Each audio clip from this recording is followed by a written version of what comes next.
Assalamualaikum warahmatullahi wabarakatuh. Anda bersama dengan saya Ustaz Haji Syahul Hamid dalam Booster Ramadan. Tuan-tuan yang dirahmati Allah Subhanahu wa taala.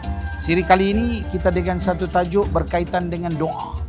Bagaimana doa? Baginda Nabi SAW pernah bersabda, ad-du'a mukhul ibadah.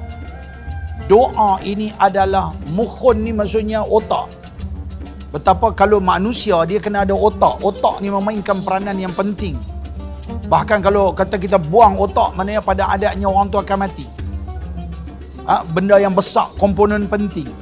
Maka dalam doa ni, dalam hidup kita, doa adalah perkara yang cukup besar. Bahkan doa dikatakan boleh merubah takdir. Kerana takdir Allah, ada yang takdir yang mubram, ada takdir yang muallaq. Ada takdir yang memang tetap. Kalau Tuhan kata A, A, B, B. Tapi ada satu lagi takdir apabila dia boleh berubah, dia bergantung dengan doa.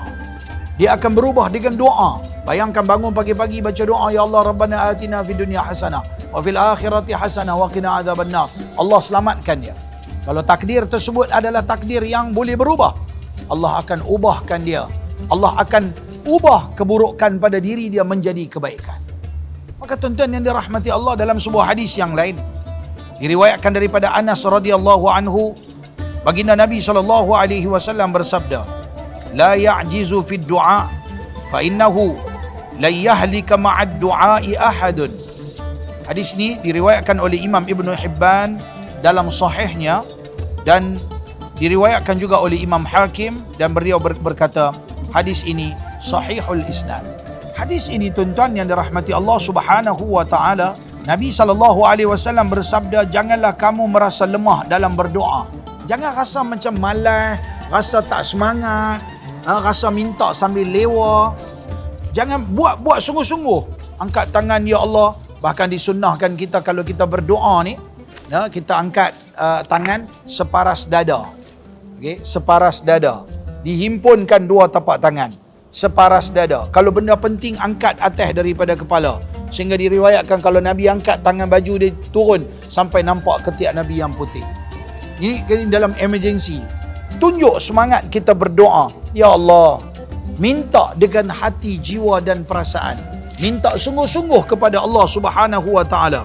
Lebih-lebih lagi tuan-tuan, lebih-lebih lagi kita berada di dalam bulan Ramadan, bulan mustajab doa. Saat-saat dan waktu yang kita lalui bersama ini waktu mustajab doa. Kenapa tidak kita iringi kehidupan kita dengan doa demi doa, doa demi doa, minta kepada Allah. Tuhan berfirman, Allah Subhanahu wa taala berfirman, ud'uni astajib lakum. Mintalah padaku, nescaya akan ku makbulkan, akan ku tunaikan, akan ku perkenankan permintaan kamu. Yang jadi masalahnya, kadang-kadang kita doa macam kita ni tak layak. Mungkinlah disebabkan dosa yang kita buat, kesalahan yang kita buat selama ni, ketelanjuran kita selama ini, kerenggangan hubungan antara kita dengan Allah menyebabkan kita rasa macam kalau nak berdoa pun, Tuhan dengar ke tak apa aku minta ni? Angkat tangan buat syarat je lah, minta lebih-lebih kurang. Memang Tuhan tak akan makbul ke pun apa yang aku minta. Itu kata kita. Tapi Tuhan kata tak. Minta sungguh-sungguh padaku akan ku berikan kepada kamu. Nabi SAW kata dalam hadis ni, la ta'jizu fid du'a. Jangan rasa lemah, jangan rasa down dalam berdoa. Jangan rasa diri macam tak layak untuk minta pada Tuhan. Kita hamba Allah, maka kita amat-amat layak kerana permintaan kita hanya satu, iaitulah hanya kepada Allah Subhanahu wa ta'ala. Itulah tempat meminta. Iyyaka na'budu wa iyyaka nasta'in. Akan dikau kami sembah, ya Allah. Akan dikau kami memohon pertolongan dan bantuan. Maka tuan-tuan yang dirahmati Allah Subhanahu wa taala, kata Nabi SAW, jangan kamu merasa lemah dalam berdoa. Kerana sesungguhnya tidak akan binasa seseorang itu bersama dengan doa. La yahlika ma'ad du'a'i ahadun. Satu-satu manusia, seseorang itu tidak akan binasa, dia tidak akan kecewa apabila dia berdoa dan meminta kepada Allah Subhanahu wa taala. Jadi jangan malu, jangan segan, jangan malas, jangan rasa macam kita tak layak untuk meminta. Siapapun anda, siapapun kita, baik atau buruk, jahat ataupun tidak kita, teruskan meminta. Jangan rasa tak layak, teruskan meminta. Ya Allah, walaupun aku selalu tinggal semayang, Ya Allah, tolonglah aku supaya aku dapat jaga semayangku, Ya Allah. Tolonglah aku, Ya Allah, supaya aku jadi manusia baik. Minta. Sebab tu dalam doa Ramadan kita baca doa Nabi apa dia? Allahumma inna nas'aluka ridhaka wal jannah. Ya Allah, kami minta kepada Engkau redamu, Ya Allah, dan syurga.